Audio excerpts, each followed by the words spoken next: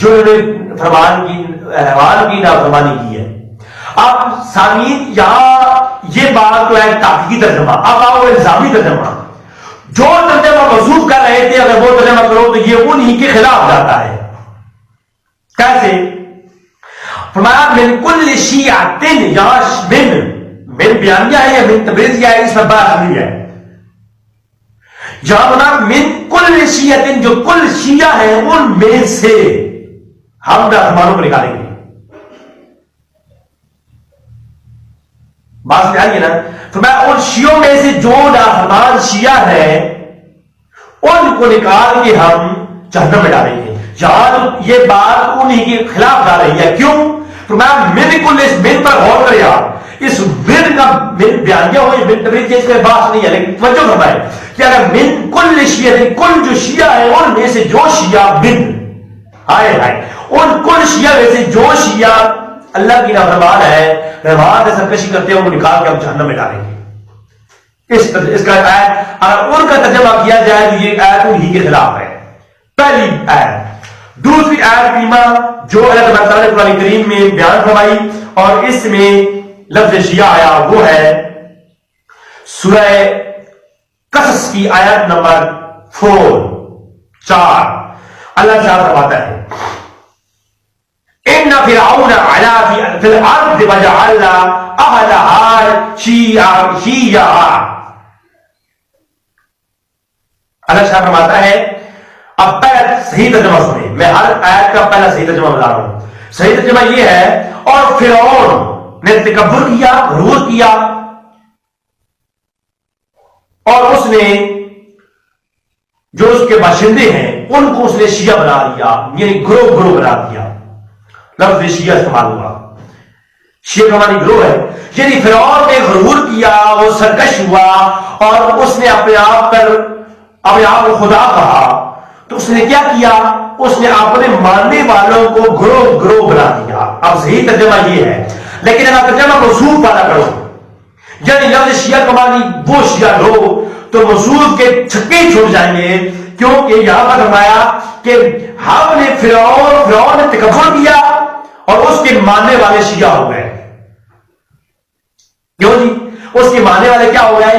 شیعہ ہو گئے. یعنی پتہ یہ چلا کہ یہ جو موصوف زور دے رہے تھے لفظ شیعہ پر، تو قرآن کی اس آیت کے مطابق پتہ چلتا ہے کہ یہ جو شیعہ ہیں یہ تو جناب فرعون کی اولاد میں سے ہیں. یہ ہے الزامی جواب جسے جناب ہضم کریں گے. معلوم ہوا؟ پہلا صحیح ترجمہ یہ ہے کہ فرعون نے تکبر کیا اور وہ سرکش ہوا تو اس کے جو باشندے ہیں وہ کون ہو گئے؟ آپ کے سامنے ترجمہ نظر آ رہا ہے، وہ گروہ ہو گئے، ٹکڑے ہو گئے، گروہ میں بڑھ گئے. سمجھ آ گئی؟ تو یہ الزامی جواب سن لیں کہ کیا فرعون کی اولاد ہے شیعہ؟ کیوں نہیں؟ اگر شیعہ کا معنی شیعہ ہی کیا جائے تو معلوم ہوا کہ یہ جو آج شیعہ تمہارے سامنے موجود ہے گمراہ کرنے والے، یہ تو فرعون کی اولاد میں سے ہیں. کیونکہ فرعون کے بارے میں خود قرآن میں کرواتا ہے وہ فرعون کے ماننے والے شیعہ ہو گئے. اللہ اکبر. تیسرا مقام قرآن کریم کا سورۃ سبا اور آیت نمبر 79 سے لے کر 83 تک سنیں. اللہ فرماتا ہے سلام علی نوح فی العالمین انا کذالک نجزی المحسنین انه من عبادنا المؤمنین ثم اغرقنا الآخرین وَإِنَّا مِن شِيَّعَتِهِ لَإِبْرَاهِيمَ. اللہ فرماتا ہے سلام علی نوح فی العالمین، عالمین میں جماعت جہانوں میں نوح علیہ السلام پر سلام ہو. نوح علیہ السلام پر سلام ہو. کیوں؟ نیکوکاروں کو ہم ایسا ہی بدلہ دیا کرتے ہیں اور بشک وہ ہمارے مومن بندوں میں سے تھے اور ہم نے دوسروں کو ڈبو دیا جو نوح علیہ السلام کے مقابلے میں آئے. اور فرمایا فَإِنَّا مِن شِيَّعَتِهِ لَإِبْرَاهِيمَ، اور ابراہیم علیہ السلام بھی انہی کی گروہ میں سے تھے. اصل ترجمہ کیا ہے؟ وَإِنَّا مِن شِيَّعَتِهِ لِإِبْرَاهِيمَ کہ ابراہیم انہی گروہ میں سے ہے. اصل ترجمہ یہ ہے، شیعہ کا لفظی ترجمہ یہ ہے. کہ جو نوح علیہ السلام کا گروہ تھا، لشکر تھا، اسی میں سے ہے ابراہیم بھی. جو انبیاء کا ایک گروہ آیا اللہ نے بھیجا، اس میں سے نوح علیہ السلام بھی تھے اور ابراہیم بھی انہی میں سے تھے. اس گروہ میں سے لفظ گروہ ترجمہ ہے شیعہ کا. لیکن اگر الزامی جواب سنو، اگر موصوف والوں کا ترجمہ مان لیا جائے کہ شیعہ کا معنی شیعہ ہی ہے، تو معلوم ہوتا ہے کہ وَإِنَّا مِن شِيَعَتِهِ لِإِبْرَاهِيمَ، کہ ابراہیم شیعوں میں سے تھے. توجہ ہے کہ ابراہیم کون تھے؟ شیعوں میں سے تھے. نعوذ باللہ من ذالک. ظلم ہے، ظلم کی حد ہے. اللہ اکبر. اگلا مقام قرآن کریم کی سورۃ حجر کی آیت نمبر 10 اللہ ارشاد فرماتا ہے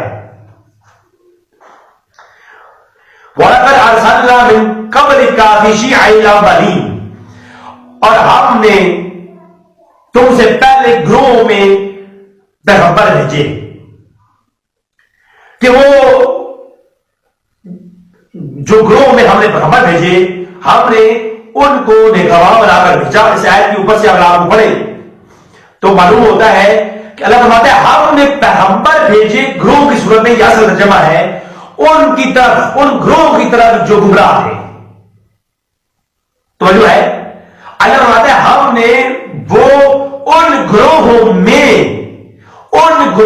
میں ہم نے پیغمبر بھیجے کہ وہ ان کو تعلیم دیں اور ان کو ایمان کی طرف بلائیں اور ان کو تبلیغ کریں، ان کو توحید کی دعوت دیں. کن کو؟ ان گروہوں کی طرف جن کی طرف پیغمبر آئے. یہ اصل ترجمہ ہے. اگر آپ موصوف والا کا ترجمہ مانا جائے تو معلوم کیا ہوا؟ اللہ فرماتے ہیں ہم نے شیعوں کی طرف پیغمبر بھیجے کہ وہ ان کو توحید کی دعوت دیں. معلوم کیا ہوا کہ وَلَقَدْ أَرْسَلْنَا مِن قَبْلِكَ، ہم نے پہلے ارسلنا وَلَقَدْ تحقیق ہم نے ارسلنا بھیجے، ہم نے بھیجے فی شیعیل، شیعوں کے اندر، فی اندر، اولین پہلے شیعوں کے اندر ہم نے کیا بھیجے؟ وَلَقَدْ أَرْسَلْنَا پیغمبر بھیجے کہ وہ تو کیا کریں؟ تبلیغ کریں، نصیحت کریں. آپ اوپر اگر دیکھیں اس اگلی آیت اور پچھلی آیت کو آپ غور سے پڑھیں گے تو آپ کو سمجھ آ جائے گی. تو معلوم یہ ہوا اگر شیعہ کا ترجمہ شیعہ ہی کیا جائے تو معلوم یہ ہوتا ہے کہ ہم نے شیعوں کی طرف پیغمبر بھیجے کہ شیعوں کو جا کے تبلیغ کرو کہ بندے کے پتر بن جاؤ، تبلیغ کرو، توحید پر آ جاؤ. تو معلوم ہوا پہلے جتنے شیعہ تھے وہ گمراہ تھے اور سارے پیغمبر شیعوں کو سمجھانے کے لیے آتے رہے. کیوں جی؟ میرے خیال میں حاضرہ تائید ہو گیا ہوگا. اور اگلی بات سنیں جی، سورت اگلا والا 5واں والا سورت روم کی آیت نمبر 32 اللہ تعالیٰ ارشاد فرماتا ہے مِنَ الَّذِينَ فَرَّقُوا دِينَهُمْ وَكَانُوا شِيَعًا، اور نہ لوگوں نے فرمایا اور ان لوگوں میں ہرگز نہ ہونا، فرقو تو فرقے میں نہ پھیل جانا ان لوگوں میں. یا اللہ وہ کون سے لوگ؟ فرمایا وَكَانُوا شِيَعًا، جن لوگوں نے اپنے گروہ بنا لیے. بات جانیے نا، جن لوگوں جو لوگ گروہ میں بن گئے آپ ان میں نہ ہو جانا. بات جاری ہے. اور وہ کیا ہوئے؟ انہوں نے فرقے ہو گئے. تو سامعین زید شاہ یہ آیت کا حقیقی ترجمہ ہے. اگر آپ شیعہ کا معنی شیعہ ہی کیا جائے تو اللہ حکم دے رہا ہے تو ان لوگوں میں نہ ہو جانا جنہوں نے کیا کیا کہ وَكَانُوا شِيَعًا، جو شیعہ ہو گئے تو ان میں سے نہ ہو جانا. بات جاری ہے، جو شیعہ ہو گئے تو شیعوں کے ساتھ نہ ہو جانا. اللہ فرماتا ہے خبردار، کیوں شیعوں میں نہ ہو جانا؟ اور شیعوں وہ اپنے فرقہ ہو گئے اور اپنی مستی میں مگن رہے. اللہ فرماتا ہے سورۃ روم کی آیت 32 میں کہ اللہ فرماتا ہے کہ تم فرقہ والوں میں نہ ہو جانا. تو اصل ترجمہ جو تھا وہ میں نے بتا دیا. اگر الزامی جواب دیا جائے تو اگر شیعہ کا معنی شیعہ ہی کیا جائے تو اللہ فرماتا ہے خبردار تم فرقے نہ ہو جانا اور شیعوں میں نہ ہو جانا. ہے جی، اب معلوم ہوگا کہ شیعوں کے ساتھ نہ ہونے کا حکم اگر ان کی بات مانی جائے تو قرآن دے رہا ہے. اب کیا ہوگا؟ سامعین زید شاہ اللہ پر دعا ہے کہ اللہ تعالیٰ ہمیں جو ہے ہدایت، ان کو ہدایت دے اور اللہ تعالیٰ ہمیں قرآن کو سمجھنے کی توفیق عطا فرمائے. قرآن پر جھوٹ بولتے ہیں یہ لوگ، اور اس کے بعد ایک اور جھوٹ 72 جہنمی ایک فرقہ جنتی. ہم پوچھنا وہ جنتی کون ہے؟ رکھ چل ہاں دونوں شیعہ سنی بھائی مل کر اللہ کے نبی کے گھر چلتے ہیں، تاکہ اللہ کے نبی سے پوچھ رہے ہیں یا رسول اللہ آپ بتائیں، آپ کی حدیث ہے میری امت کے 78 فرقے ہوں گے، 72 جنمی ایک فرقہ جنتی، یا رسول اللہ اس جنتی فرقے کا نام کیا ہے اور اس کا امام کون ہے؟ تو جیسے میں اپنی قوم کا خادم، اپنی قوم کا نوکر اپنے بھائیوں کی 114 کتابوں سے حدیث رسول دکھاؤں گا، پوری دنیا میں مجھے اپنی کسی پھٹی ہوئی حدیث کتاب سے ہی اپنا نام بھی نبی کی زبان سے ثابت کرے، اپنے اور اپنے فرقے کا نام بھی نبی کی زبان سے ثابت کرے، میں منہ مانگا انعام بھی دوں گا، اس مولوی کے ہاتھ میں بیعت بھی کروں گا، شیعہ مذہب بھی چھوڑ دوں گا۔ نہیں تو کتنی کتابیں ہیں؟ 100 اور بولو 100، اور تم بالکل میرا لحاظ نہیں کرنا، جس کو مناظرے کا شوق ہے میرا بالکل لحاظ نہ کرے، کاغذ قلم نکال کر کتابوں کے نام بھی لکھ لے، ان کے مصنفوں کے نام بھی لکھ لے، ان کے مذہبوں کے نام بھی لکھ لے، سمجھ آ رہی ہے نا؟ لکھو میرے بھائیوں کی پہلی کتاب ہے تفسیر ابن جریر، محمد بن جریر طبری، 87 ہجری میں پیدا ہونے والا اہل سنت لکھتا ہے۔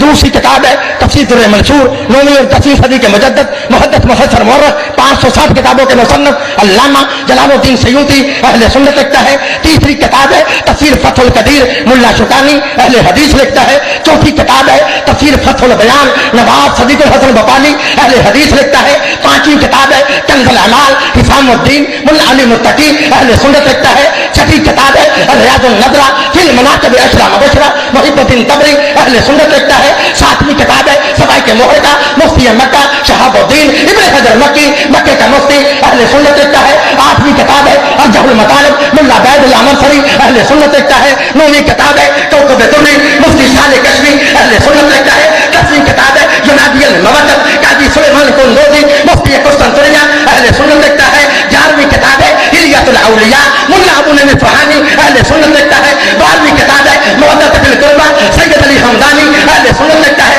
13ویں کتاب ہے فرائض السمتین، علامہ حمدانی اہل سنت لکھتا ہے۔ 14ویں کتاب ہے کتابہ ڈاکٹر طاہر القادری اہل سنت لکھتا ہے۔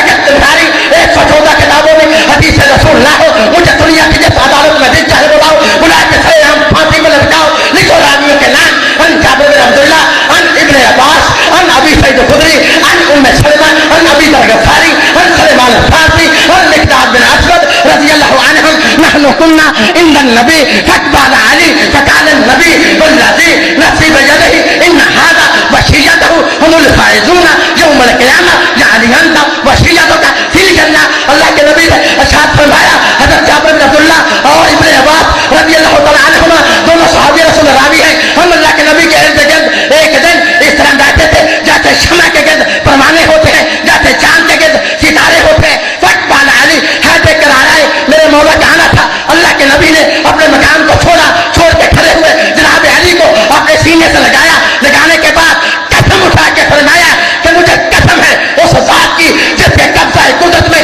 نئی محمد کی جان ہے، جن لوگوں نے قیامت کے دن کامیاب ہونا ہے، جن لوگوں نے قیامت کے دن جنت میں جانا ہے، مذہب ان کا شیعہ ہوگا، امام ان کا حیدر کرار۔ 114 کتابوں میں ہے جی کہ شیعہ جنت میں جائیں گے اور ان کا امام علی ہوگا۔ میں کہتا ہوں میرا چیلنج ہے اس پر، کوئی مدعا ہو تو ہمیں جواب دے کہ پہلا حوالہ دیا امام طبری رحم اللہ، جو تفسیر ابن جریر طبری کے نام سے ان کی کتاب، اس کا نام حوالہ دیا۔ میں یہ چیلنج کرتا ہوں پوری تفسیر ابن جریر طبری کے اندر وہ روایت دکھا رہے جو موضوع پیش کر کنز العمال علی متقی، میں ساری رات بیٹھا رہا، کنز العمال علی متقی کو میں نے بار بار دیکھا، پوری کنز العمال کے اندر وہ روایت ہی نہیں ہے جو موضوع بیان کر رہے ہیں۔ حاضر ہے جھوٹ بولے گی، دوری منصور امام سیوطی رحمۃ اللہ تعالی ہے 911 حدیث سے وفات ہے آپ کا۔ میں دوری منصور کو بار بار چیک کرتا رہا، پورے منصور میں وہ روایت ہی نہیں ہے۔ اگر ہے تو میں چیلنج کر رہا ہوں، اگر وہ ڈنگر ثابت کر کے دکھائے کس کتاب کی روایت پیش کی ہے، کہاں ہے، کوئی حوالہ دے بھائی، حدیث سے بتائے فلاں کتاب کی حدیث پڑھ رہا ہے۔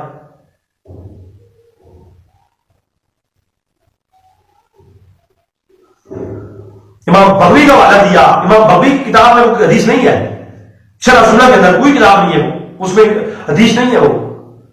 ڈاکٹر طلبکاری صاحب کی جو مراقب صحابہ کے وقت حوالہ دیا اللہ پوری اس کے اندر وہ حدیث نہیں ہے. اس کتاب کے اندر ڈاکٹر طلبکاری صاحب نے پہلا باب جو قائم کیا مراقب صحابہ رسول صلی اللہ علیہ وسلم، اس اول باب کے اندر پہلا باب انہوں نے قائم کیا. دوسرا باب انہوں نے قائم کیا مراقب صحابہ کے بعد مراقب ابی بکر، پھر انہوں نے قائم کیا مراقب عمر بن خطاب، اس میں بھی نہیں ہے، یہ پورے بابوں کے اندر نہیں ہے. پھر مراقب عثمان ابن عفان، پھر مراقب علی ابن ابی طالب. اس پورے مراقب ابی طالب میں مراقب علی میں کوئی ایک روایت بھی ویسی نہیں ہے جو پیش کر رہی ہیں.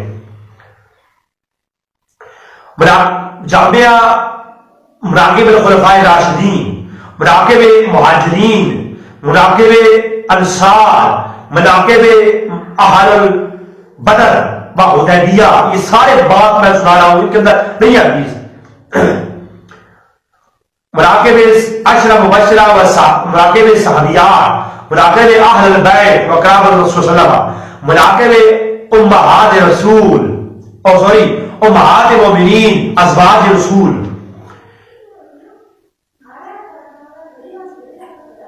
اس کے بعد مراقب فاطمہ الزہرا، مراقب حسنین کریمین،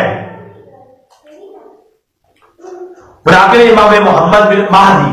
تمام ابواب کے اندر کہیں بھی آپ کو روایت ملے گی. یہ جھوٹ بول کر تکیہ کرتے ہیں. کیوں؟ ان کی کتابوں میں موجود ہے بھائی جو جھوٹ بولے گا تکیہ کرے گا وہ تو کہیں تکیہ کرنے کا ثواب فرضوں کے برابر ہوتا ہے، اور کہیں جھوٹ یعنی تکیہ وہ کرنے کا دکھاوا کرنے کا ثواب نفلوں کے برابر ہے اور کہیں واجب ہے. یہ ان کے کتابوں میں موجود ہے. ناظرین اگر یہ وقت ہوا تو اب میں اس طرف آ تو گیا ہوں، انشاءاللہ تعالی میں اس پر بھی دکھاؤں گا کہ کتنے بڑے یہ جھوٹے ہیں. اور میں نے آپ کو پہلے میرے جو کلپ موجود ہے اس کا جواب مجھے نہیں آیا. میں 1 گھنٹے میں مشتمل حدیث کی کتاب پر تحقیقی جائزہ میں نے کلپ اپلوڈ کیا. وہ جس بھائی نے مجھے چیلنج کیا تھا وہ بھی اس نے جواب ہی نہیں دیا. تو صاحب یہ ہے بات. دوسری بات یہ ہے میرا واٹس ایپ نمبر موجود ہے. اگر وہی وہ جلالی صاحب کا نام لیتے ہیں کیا پٹی اور کیا پٹی کا شوربہ، میں حاضر ہوں، میں ان سے بات کرنے کے لیے تیار ہوں. اسی نہایت بیمہ قرآن کریم میں لفظ شیعہ کا استعمال اس پر بات کر لیتے ہیں، دودھ دودھ پانی کا پانی ہو جائے گا. رب تعالیٰ سے دعا ہے کہ رب تعالیٰ ہمیں ایسے فکروں سے محفوظ رکھے